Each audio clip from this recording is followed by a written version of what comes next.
Yo, yo, yo, I'm back again. It has been 3 months, and I'm back with another deck profile.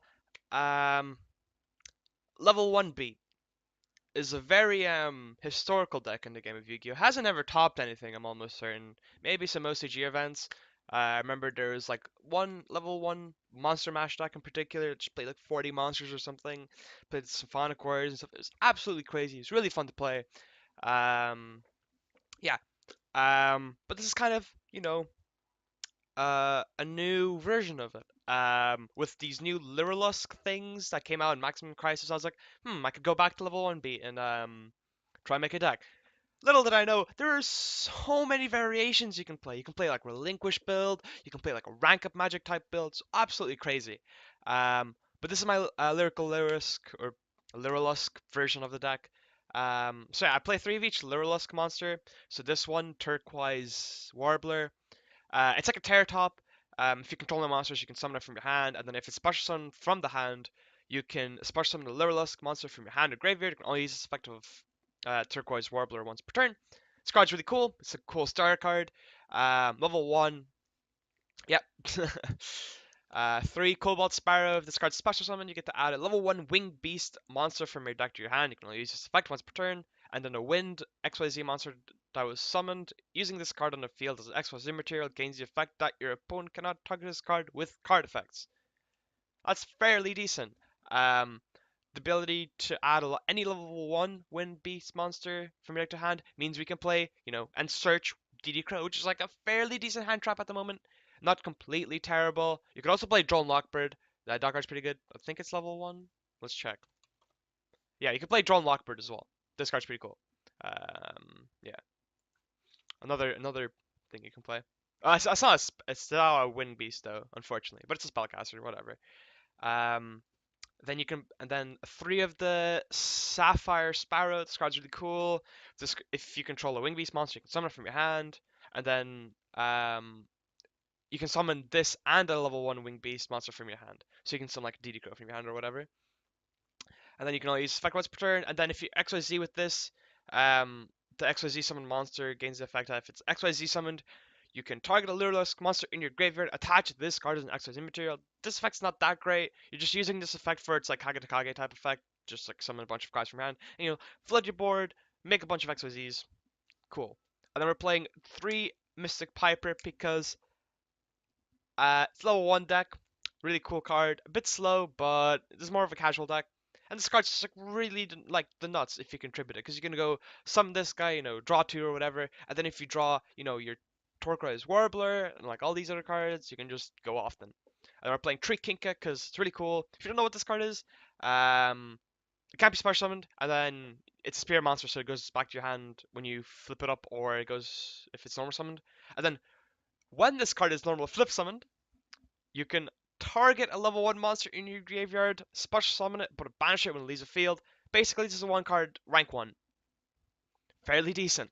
Yeah, not much to say about that. And then I'm playing a small Ghost Trick package of just 3 Lantern, 3 Spectre, and then 3 Mary.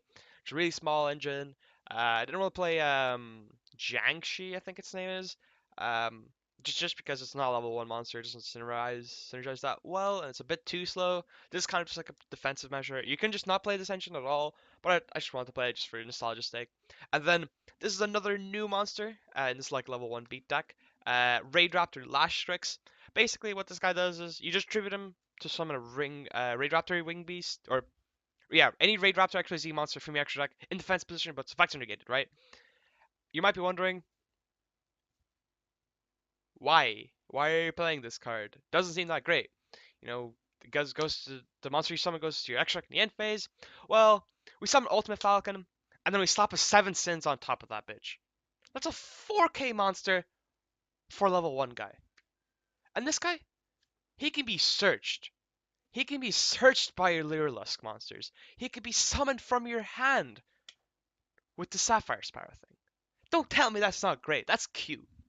That is one cute interaction. So yeah, this card's pretty nutty. And has like an effect like if a Raid Raptor monster you control battles, you ain't ever using that effect. We were never using Raid Raptor monsters effects. But anyway, then we're rounding out the monster count with 3 Effect Veiler. It's a level 1 monster, it's searchable, and it's the only decentish level 1 hand trap you can play, other than Droll. You can probably just play Droll. Um, one DD Crow, because you can search it, you don't really need to play more than one. Like, you would play Tree Vela because it's not as searchable as DD Crow, because DD Crow has like a million things to search in this deck. And then the one PLS, because this deck kind of needs a win condition. Who knew? This isn't even much of a win condition. This is just more of a cute card. You can just not play this. This is like a bit more casual. And then for spells, Regeki, 1 for 1, triple War Off. Now, if you don't know what this card does, this card's crazy. If you control a level 1 monster, you can just add a level 1 monster from your deck to your hand. Pretty broken. And then during the end phase, if you didn't normal summon the monster, you take 2,000 damage. Whatever, doesn't matter. You get a level. It's a Rhoda for level 1s. That is crazy. And then 3 instant fusion because the Lyrilusc thing and Thousand Strict can be summoned, and those cards are pretty cute. For the extra deck, Independent Nightingale, you are never fusion summoning this thing. This card is terrible because we don't have Tired Neptune, but yeah, this card's just fucking terrible. Why would you ever play this card? Um, it has something to do with levels. It's unaffected by the card effects. Ooh. And then once per turn you can whatever. You're just instant fusion this out because you can like bring it back with your Lyrilusc thing, so you might as well put something in the graveyard. Thousand Eyes Restriction is just really good to summon off of instant fusion, so we have to kind of play it. And then the 2/7 Sins, the 2 Ultimate Falcon. You just like you can just summon multiple like Last Strixes like sometimes like in the course of a game. You just make 2/7 Sins. And it's like well, it's pretty hard to beat. Then we're playing 2 Dullahan. This card's decent rank 1. Then we're playing Embodiment of Crime and Punishment. I'm gonna be real with you guys for a second. I actually haven't read either of these cards. I just know there's like a soft lock or something with the two of these, so you might want to look them up. Then 1 Utopia Roots. It's Utopia, but for rank 1s. Decent, I guess. 2 Lionheart. This card's crazy good. Kind of. So if you don't know what this card is, I don't blame you because it's pretty old and it came out in Dragon Ruler era. It came out in Number Hunters, and this card requires 3 level 1 monsters, so it's like, oh, rank 1, use 3 level 1s. This card's crazy. So if this face-up attack position card can't be destroyed by battle, okay, but he has 100 attack points, so it's like, well, what's up with that, you know? He has to be in attack position. But when you take battle damage from battles involving this card, you inflict damage to your opponent equal to the amount of damage you took. And then if this card battles a monster, during damage calc in either player's turn, you can detach an XYZ material, and your opponent takes any damage you would have taken from that battle. So basically, you swing with this into their fucking thing, right? A big monster. Instead of you taking 2/9, just say if it's a 3k monster, they take 2/9. And then this guy just can't die by battle. Alright. It's pretty cool.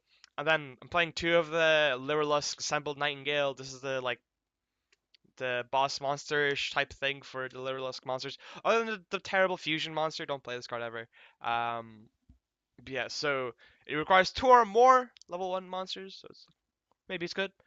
This card gains 200 attack for each XYZ material attached to it. This card can attack directly, so it can end game sometimes. And then while this card is XYZ material, it can attack a number of times each battle phase up to the number of XYZ materials attached to it. So it's like a Susanoo effect. And then once per turn during a player's turn, you can attach an XYZ material from this card. Until the end of this turn, Lyrilusc monsters you control cannot be destroyed by battle or by card effects. Also, you take no battle damage. This card is really funny because you can just make this thing unaffected by battle or card effects or whatever, and then you can just poke a bunch of times into their face, and it's like really annoying. Yeah. So that has been my Lyrilusc decks, everyone. But this isn't the end of the deck profile because there are a few more cards we can play in this deck. Yes. So here's some more options for you that want to make your own kind of variant of the deck. So there's this card called Cypher Etranger. This card is crazy. If you don't know what this card is, I don't blame you. This is a stupid Cypher card. Who reads Cypher cards in 2017? But so what this card is, it's like has an effect that like attaches it if it's in your hand or graveyard, but has its other effect which is like really good. So if this card is sent to the graveyard by any means, you can add a Cipher spell or trap card from your deck to your hand. Now you might be wondering, that's not that great. Cipher cards are terrible. Well, there's it means you can search a rank of magic. That is insane. This is the only card in the game that can generically search a rank of magic. However, it searches this quick play thing, so you can't make S0 with it, but you can make Utopia Dragon. And this card's super fan servicey. This is the most fan service I've ever seen in a card. This card looks sick, its effect is decent-ish, and it's 4K. All the fan service. But yeah, and then you can also play cards like Dystopia, the Despondent. It's like another level 1 synergy thing. You can play the Symphonic Warrior package again. The level 1 beat used to play the bases, like before the guitars even came out, just because the bases become like, you can make synchros with it.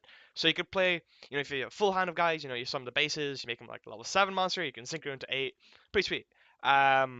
If you're playing this, you're gonna have to play more of a synchro-centric build, or just play a bit more synchros in your extra deck. And obviously the guitar summons the bases from your deck, so fairly decent. You can play a big one warrior. This guy just is like, you send a monster from your hand to grave, you set a level 1 monster from your hand to grave, and then special summon this guy from your hand. It's fairly decent. It's just like another card that lets you unbrick. A decent card. Fusion Parasite. This card came out in Raging Tempest, I believe. Um, it can be used as a substitute for any fusion material. Um, and then if this card is special summoned, you can fusion summon to level 1, or any fusion monster from your extra deck using monsters you control as fusion materials, including this card. So that means you can make the stupid fucking Lyrilusc fusion monster. If you really want to play that shit, go ahead, whatever. Excuse me. Yeah, this card's cool. You have to special summon it though, which is kind of the problem. You can summon off of 1-for-1, but it's only one card, so you might have to toy around with this a bit more. I guess you can special summon it back off Kinkabio. That's a possibility. You can also play Guiding Light. This card's like a level 1. With Summer Summoned, you special summon a level 1 light monster from your graveyard. It's fairly decent. This package I already told you of before. You can play Relinquished because stuff, pre-prep. And then if you're playing the Cypher thing, I'd recommend playing Foolish Burial just so it becomes a Rhoda. You can also play that classic screener. This card's crazy. Milling 20 cards is like fairly decent. However, you will have to play a bit more packages, obviously a few more cards, so you'll have to, think of what to fill up with your deck. You can also play Brilliant Fusion because you can if you draw Lazuli, it's fine. You can make rank ones with it. And then Brilliant Fusion can also send the Cypher a Trancher thing, which is like really cool. You could also consider Predator plant things and then like playing Zoo, but then you're just diluting your deck with just Zoo cards, and that's no fun, is it? And then for extra stuff, you obviously just play like Seraphonite and Utopic Dragon. Um, I can't think of any more rank ones you could realistically play. A lot of them are just in the the main deck. But yeah, I hope you guys enjoyed this Lyrilusc deck profile, and I'll see you guys in the next video.